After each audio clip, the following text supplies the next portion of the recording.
Hello दोस्तों, आप सभी का स्वागत है आर के टीचिंग में। दोस्तों, आज हम चर्चा करेंगे रेलवे के प्रीवियस ईयर्स में एग्ज़ाम जो हुआ है उसमें वैदिक सभ्यता टॉपिक से जो प्रश्न पूछे गए हैं उन प्रश्नों के बारे में चर्चा करेंगे दोस्तों। तो चलिए शुरू करते हैं। सबसे पहले कुछ पॉइंट्स है उसको डील करते हैं। किस वेद में बीमारियों का उपचार दिया गया है?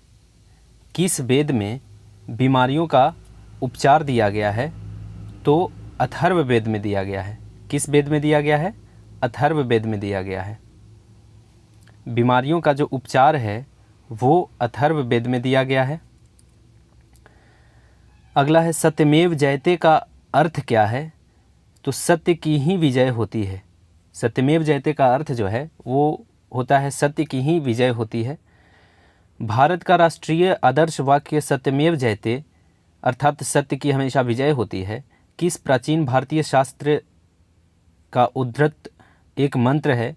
तो मुंडकोपनिषद से है। सत्यमेव जयते मुंडकोपनिषद से है। भारत का राष्ट्रीय आदर्श वाक्य सत्यमेव जयते है। महाभारत में उल्लिखित कुरुक्षेत्र नामक प्रसिद्ध युद्ध क्षेत्र अंबाला शहर के निकट स्थित है।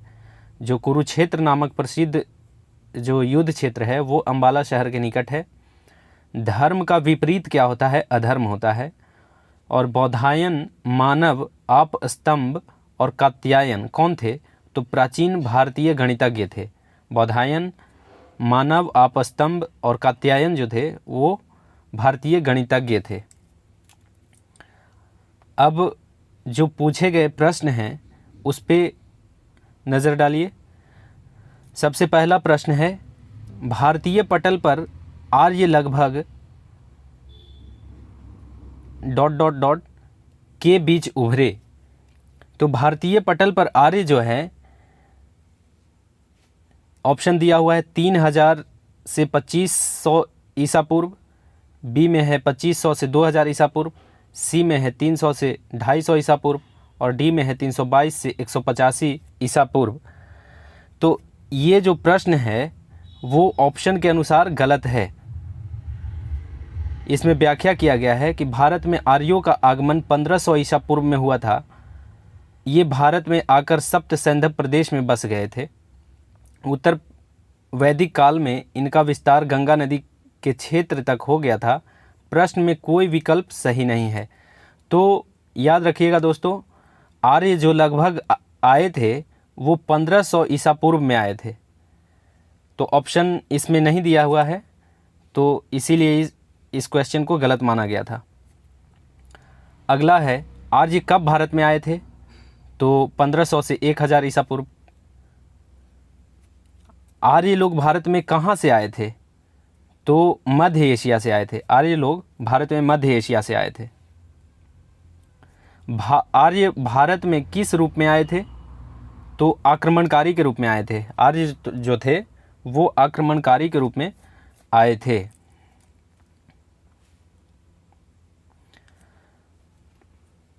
अगला है सूची 1 और सूची 2 को मिलान करने के लिए दिया गया है। तो सूची 1 में है ए है ब्राह्मण, बी है उपनिषद, सी है अथर्ववेद और डी है ऋग्वेद। इधर सूची 2 में दिया गया है। पहला में शिक्षण संबंधी समस्याओं का वर्णन, दूसरा में है अवेस्ता के साथ भाषा में समानता, तीसरा में है वैदिक कार्यों के संपादन की विधि का वर्णन और चौथा में है जन साधारण के रीति रिवाजों का व्याख्यान। तो जो आंसर होगा वो पहला का ब्राह्मण जो होगा वैदिक कार्यों के संपादन की विधि का वर्णन ब्राह्मण में किया गया था। और उपनिषद जो है वो शिक्षण संबंधी समस्याओं का वर्णन किया गया है उपनिषद में। अथर्ववेद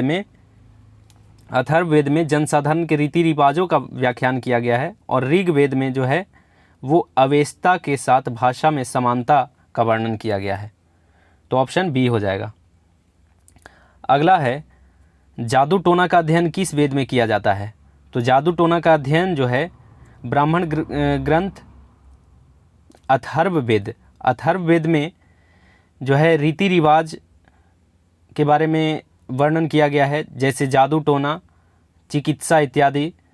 ये सब का जो वर्णन किया गया है अथर्ववेद में किया गया है।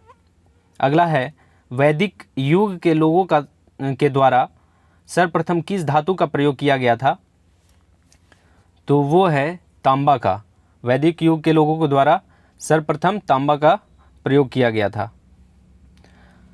ब्राह्मणवाद जिसे कि आज एक श्रेष्ठ वर्ग के रूप में समझा जाता है, उसकी जड़ें थी ईसा युग की आरंभिक शताब्दियों में। ईसा युग की आरंभिक शताब्दियों में। अगला क्वेश्चन है प्राचीन हिंदू विधि का लेखक किसको कहा जाता है? तो ऑप्शन सी मनु को कहा जाता है। अगला है हिंदू विधि पर एक पुस्तक मिताक्षरा किसने लिखी थी? तो मिताक्षरा जो लिखे थे वो विज्ञानेश्वर लिखे थे। अगला क्वेश्चन है वैदिक युग में अनुलोम विवाह स्वीकृत था। वैदिक युग में अनुलोम विवाह स्वीकृत था। अनुलोम विवाह में उसका मतलब क्या होता है कि उच्च वर्ग का पुरुष जो है निम्न वर्ग की स्त्री से विवाह करता था। वैदिक युग में आरंभ में वर्ण व्यवस्था ज़्यादा कठोर नहीं थी, इसी कारण समाज में अनुलोम विवाह स्वीकार कर लिया जाता था। अगला क्वेश्चन है वह सही तिथि क्रम क्या है जिसमें निम्नलिखित ने भारत पर आक्रमण किया? पहला है हून, दूसरा है कुषाण, तीसरा है आर्य और चौथा है यूनानी। तो ऑप्शन जो है बी हो जाएगा, यानी कि 3 4 2 1। पहले आएगा आर्य, फिर यूनानी आए, फिर कुषाण आए, फिर हून आए।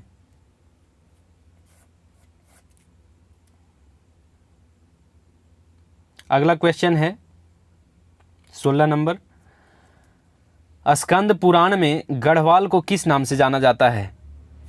तो स्कंद पुराण में गढ़वाल को केदार खंड के नाम से जाना जाता है। स्कंद पुराण में गढ़वाल को केदार खंड के नाम से जाना जाता है और कुमाऊं को मानस खंड के नाम से जाना जाता है। समस्त प्राचीन साहित्य में गढ़वाल और कुमाऊं को सम्मिलित रूप से उत्तराखंड कहा गया है।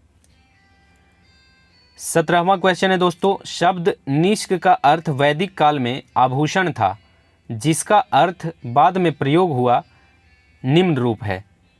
तो आंसर हो जाएगा डी सिक्का। निष्क का जो वैदिक काल में प्रयोग हुआ था निष्क शब्द का, उसका अर्थ बाद में सिक्का हो गया था। सिक्का को ही वैदिक काल में निष्क कहा जाता था। अगला है ऋग्वेद में वर्णित देवताओं में सबसे प्रमुख देवता कौन थे? तो इंद्र थे। सबसे प्रमुख देवता इंद्र थे। ऋग्वेद में सबसे प्रमुख देवता इंद्र थे। किस देवता के लिए ऋग्वेद में पुरंदर शब्द का प्रयोग हुआ? तो इंद्र के लिए ही पुरंदर शब्द का प्रयोग हुआ था। इंद्र को विश्व का स्वामी कहा गया है, उन्हें पुरंदर भी कहा गया है। ऋग्वेद के करीब 250 सूक्तों में इंद्र का वर्णन है। अगला है वैदिक देवता इंद्र ईश्वर थे क्या चीज़ के? तो वर्षा एवं वज्र के थे। ऑप्शन सी वर्षा एवं वज्र के थे। अगला क्वेश्चन है ऋग्वेद का प्रमुख देवत्व कौन है? तो ऋग्वेद का प्रमुख देवत्व कौन है? तो आंसर हो जाएगा इसमें बी आंसर हो जाएगा अग्नि। प्रमुख जो देवत्व है वो अग्नि हो जाएगा। अगला क्वेश्चन है भारत के प्रतीक चिन्ह की आधार पट्टी पर अंकित सत्यमेव जयते किससे लिए गए हैं? तो मुंडकोपनिषद से लिए गए हैं। सत्यमेव जयते मुंडकोपनिषद से लिए गए हैं। अगला क्वेश्चन है पुराणों की कुल संख्या कितनी है? तो पुराणों की कुल संख्या 18 है। पुराणों की कुल संख्या 18 है। अगला है गायत्री मंत्र का सर्वप्रथम उल्लेख कहाँ मिलता है? तो गायत्री मंत्र का सर्वप्रथम उल्लेख ऋग्वेद में मिलता है। गायत्री मंत्र जो है वो ऋग्वेद के तृतीय मंडल में है, जिसकी रचना विश्वामित्र ने किए थे, जिसकी रचना विश्वामित्र के द्वारा किया गया था। अगला है वैदिक धर्म का मुख्य लक्षण इनमें से किसकी उपासना थी? तो आंसर हो जाएगा प्रकृति। वैदिक धर्म का मुख्य लक्षण प्रकृति की उपासना थी। अगला क्वेश्चन देखिए, 25वां क्वेश्चन है, ऋग्वैदिक काल से पूर्व आर्यों का मुख्य व्यवसाय क्या था? तो वो पशुपालन करते थे। ऋग्वैदिक काल से पूर्व आर्य जो थे वो पशुपालन करते थे। अगला क्वेश्चन है, चार आश्रम निम्नलिखित से संबंधित है? तो जीवन के चरणों से संबंधित है। चार आश्रम जो है वो जीवन के चरणों से संबंधित है। और वो चार आश्रम क्या क्या है? ब्रह्मचर्य आश्रम है पहला, दूसरा है गृहस्थ आश्रम, तीसरा है वानप्रस्थ आश्रम और चौथा है संन्यास आश्रम। ब्रह्मचर्य आश्रम है जो 0 से 25 वर्ष को माना गया है, और गृहस्थ आश्रम 25 से 50 वर्ष को माना गया है। वानप्रस्थ आश्रम जो है वो 50 से 75 वर्ष को माना गया है, और संन्यास आश्रम 75 से 100 वर्ष माना गया है।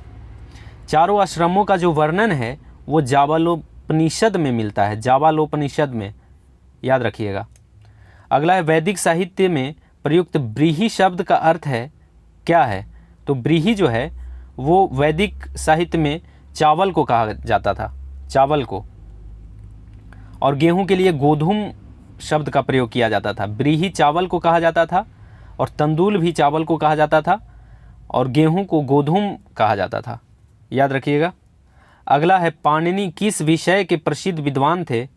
तो वो हो जाएगा भाषा और व्याकरण के। पाणिनि जो थे भाषा और व्याकरण के प्रसिद्ध विद्वान थे। पाणिनि द्वारा संस्कृत व्याकरण की पुस्तक अष्टाध्यायी की रचना किया गया था। अष्टाध्यायी की रचना पाणिनि के द्वारा ही किया गया था।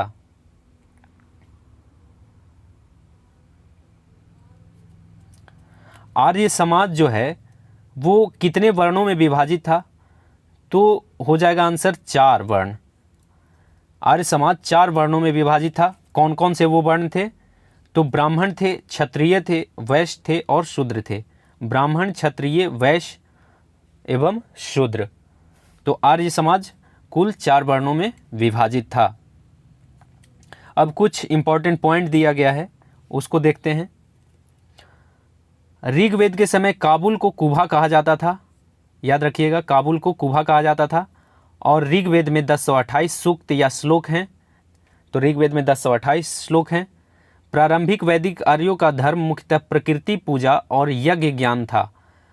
प्रारंभिक वैदिक आर्यों का जो धर्म है वो मुख्यतः प्रकृति पूजा और यज्ञ ज्ञान था। ऋग्वेद का काल लौह युग से संबंधित है। ऋग्वेद का जो काल है वो लौह युग से संबंधित है। वितस्ता का आधुनिक नाम झेलम है। गोपथ ब्राह्मण अथर्ववेद से संलग्न है। गोपथ ब्राह्मण जो है अथर्ववेद से संलग्न है। प्राचीन काल में यानी वैदिक काल में परिवार के सबसे बड़े सदस्य को गृहपति कहा जाता था, याद रखिएगा। प्राचीन काल में वैदिक काल में परिवार के सबसे बड़े सदस्य को गृहपति कहा जाता था। और अगला है प्राचीन भारत में ग्राम भोजक गांव के मुखिया को कहा जाता था। ग्राम भोजक जो है गांव के मुखिया को कहा जाता था। अगला है उपनिषदों की रचना उत्तर वैदिक काल में की गई थी। उपनिषद की रचना जो है उत्तर वैदिक काल में किया गया था, याद रखिएगा दोस्तों। अगला है वेद, ब्राह्मण ग्रंथ, आरण्यक एवं उपनिषद जो है वो वैदिक साहित्य हैं, जबकि जातक कथाएं जो होते हैं वो बौद्ध साहित्य से संबंधित है। जातक कथाएं बौद्ध साहित्य से संबंधित है, और वेद, ब्राह्मण ग्रंथ, आरण्यक और उपनिषद जो है वो वैदिक साहित्य से संबंधित है। प्राचीन भारत में आश्रम व्यवस्था विभिन्न जिम्मेदारियों के साथ 4 चरणों में मानव जीवन काल का विभाजन था, याद रखिएगा। अगला है ऋग्वेद में निहित गायत्री मंत्र जो है वो सविता को समर्पित है। किसको समर्पित है? सविता को समर्पित है। जो गायत्री मंत्र ऋग्वेद में है वो सविता को समर्पित है। अगला है न्याय, वेदांत, योग व सांख्य में से सांख्य जो है सबसे प्राचीनतम है। ये दो दर्शन दिया हुआ है, न्याय दर्शन, वेदांत दर्शन, योग दर्शन और सांख्य दर्शन। इसमें सबसे पुराना जो दर्शन है वो सांख्य है। अगला है ऋग्वेद काल में बहुपतित्व विवाह प्रचलन में नहीं था। बहुपतित्व कहने का मतलब है कि एक से ज़्यादा पति, तो वो प्रचलन में नहीं था। अगला है ऐतरेय विजासेना जो हैं वो कृष्णा कर्णा युक्त में से ऐतरेय एक उपनिषद है।